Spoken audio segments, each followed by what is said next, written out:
Pourquoi Paulo Dybala reste le meilleur joueur de Serie A? On le sait, dans le championnat italien, il y a plein de talents spéciaux, Lautaro Martinez, Scott McTominay ou encore Kenyan Yildiz, mais à 100%, il n'y a pas photo, la Joya reste un talent à part, à l'image de sa performance exceptionnelle hier soir contre la Fiorentina, un triplé de passes décisives pour Daniel Malen, qui lui aussi a été monstrueux contre la Viola. Et comme toujours, et c'est ce qui fait le charme de Dybala, il a su créer des occasions, des situations de but sur pas grand-chose. Un coup de rein, une accélération, une passe bien sentie. L'attaquant argentin est sur la continuité de sa très grosse fin de saison l'an passé. De retour de blessure, il avait largement contribué à la qualification de la Roma en Ligue des Champions. On se posait même la question à Rome de savoir s'il fallait prolonger Dybala en fin de contrat cet été à 32 ans. Il y a eu une approche de Boca Juniors. Bien sûr, on pensait tous à un très beau flocage et un maillot unique en son genre, mais mi-juillet, Dybala a accepté de continuer pour une saison avec la Roma. Et tout à l'heure, j'ai malheureusement employé le terme interdit. Les blessures déjà fragilisées lors de ses saisons à Juventus,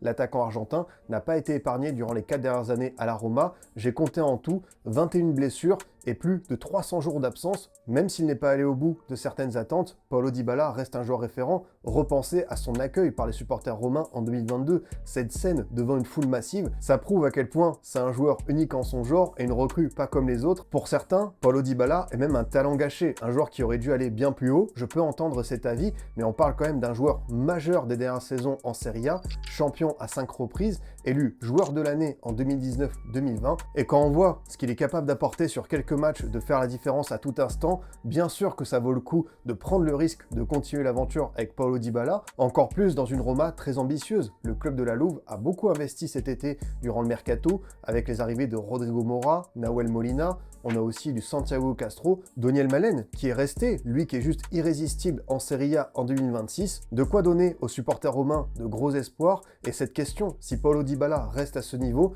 et encore plus s'il est épargné par les blessures, pourquoi pas réaliser une petite épopée en Ligue des Champions, et même ne pas s'interdire de rêver du Scudetto.